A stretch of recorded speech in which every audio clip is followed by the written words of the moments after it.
Hola, bienvenido a este video. Mi nombre es Irene Beatriz Arteaga Sarante, estudiante de la especialización en Neuropsicología de la Educación de la Corporación Universitaria Iberoamericana. Te doy la bienvenida. En esta ocasión hablaremos sobre patologías de las funciones ejecutivas. Te invito a que continúes con nosotros. Iniciemos definiendo qué son las funciones ejecutivas. Según Gilbert Burgess 2008, se entiende como funciones ejecutivas el conjunto de habilidades implicadas en la generación, la supervisión, la regulación, la ejecución y el reajuste de conductas adecuadas para alcanzar objetivos complejos, especialmente aquellos que requieren un abordaje novedoso y creativo. Fuster nos regala también una definición y nos dice que son los mecanismos de integración intermodal e intertemporal que permiten proyectar cogniciones y emociones desde el pasado hacia el futuro, con objeto de encontrar la mejor solución a situaciones novedosas y complejas.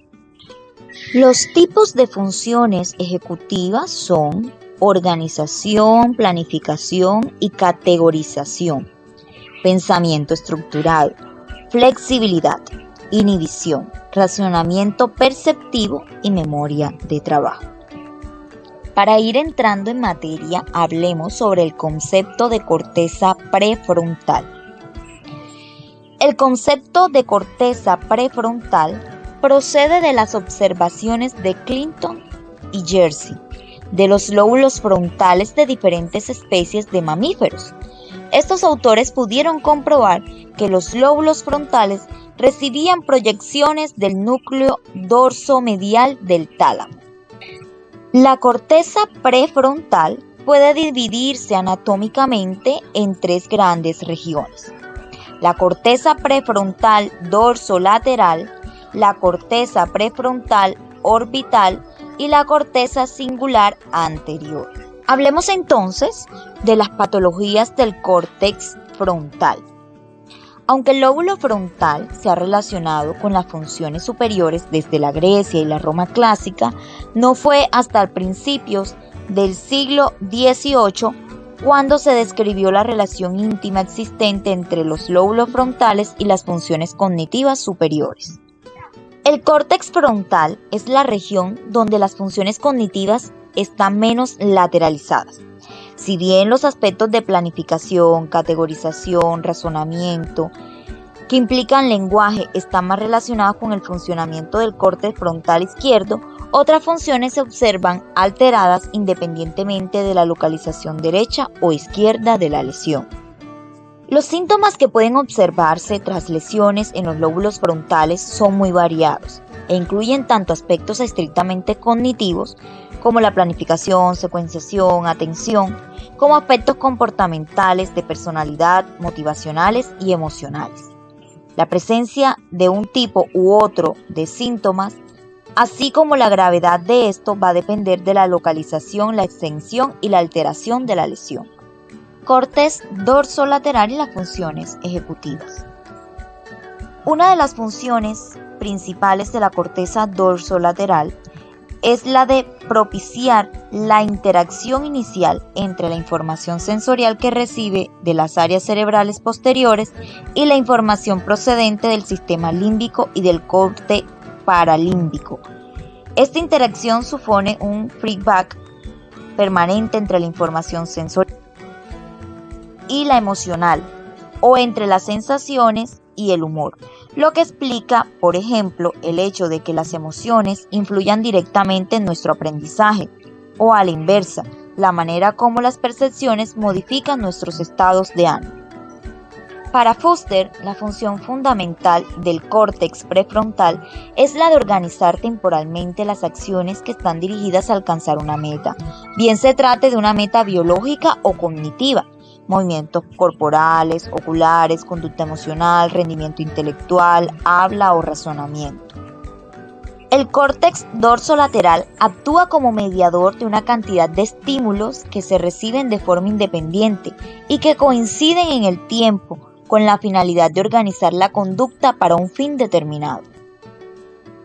La adaptación y la respuesta a un ambiente que es cambiante requiere, por tanto, de un abanico de funciones, que incluye planificación, solución de problemas, flexibilidad mental, autocontrol, inhibición, secuenciación.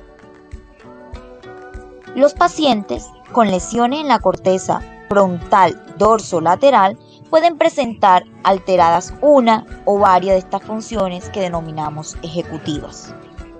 Córtex orbital. Podemos afirmar que en el córtex orbital reside el sustrato neural del control inhibitorio. Esta región del córtex prefrontal permite inhibir los inputs internos y externos que pueden inferir en la conducta, en el discurso o en la cognición en general.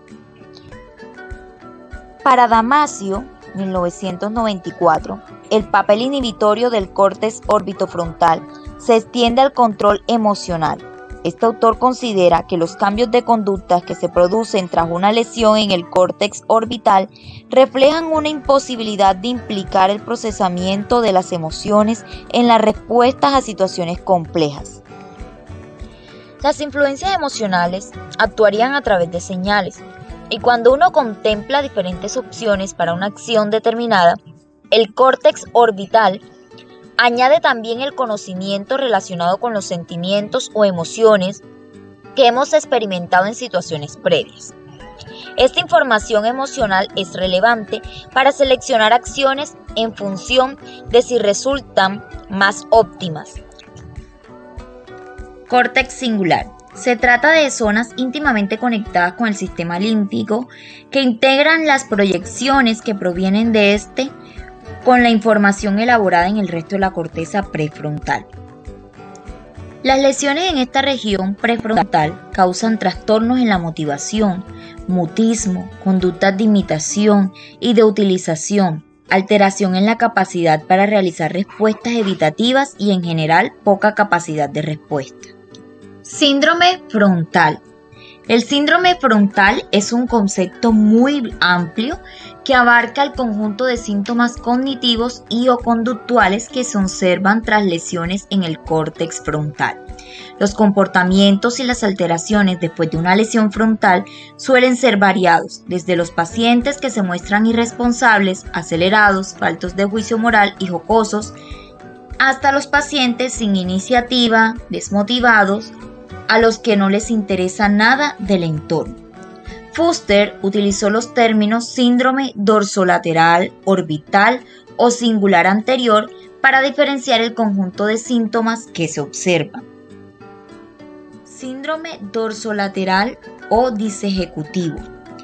Consiste en la alteración propiamente de las funciones ejecutivas, que se caracteriza por una alteración de la capacidad de focalizar la atención y un trastorno en la capacidad para el razonamiento abstracto, la secuenciación u ordenación temporal de la información, la planificación, la fluidez verbal y la memoria de trabajo. Es frecuente que estos déficits puedan además acompañarse de apatía o de depresión. Síndrome orbitofrontal. Afecta fundamentalmente a la inhibición de impulsos, por lo que el paciente se muestra inadecuado en el contexto social. Desinhibido en su conducta, incluso alimentaria o sexual, hiperactivado en el movimiento y sin capacidad para el juicio moral. Los pacientes aparecen como impulsivos, sin capacidad para la toma de decisiones y con tendencias a la perseverancia. Síndrome mesial o singular. Los pacientes con este síndrome se caracterizan por una falta de iniciativa con tendencia al mutismo, hipocinesia y comportamiento apático. Suelen ser pacientes que parecen despojados de emociones y sin ningún interés por el entorno. Gracias por acompañarnos en este maravilloso viaje, en esta construcción de conocimientos, en este espacio de aprendizaje. Te invito a que continúes viendo los videos de nuestro canal y que nos regales un like.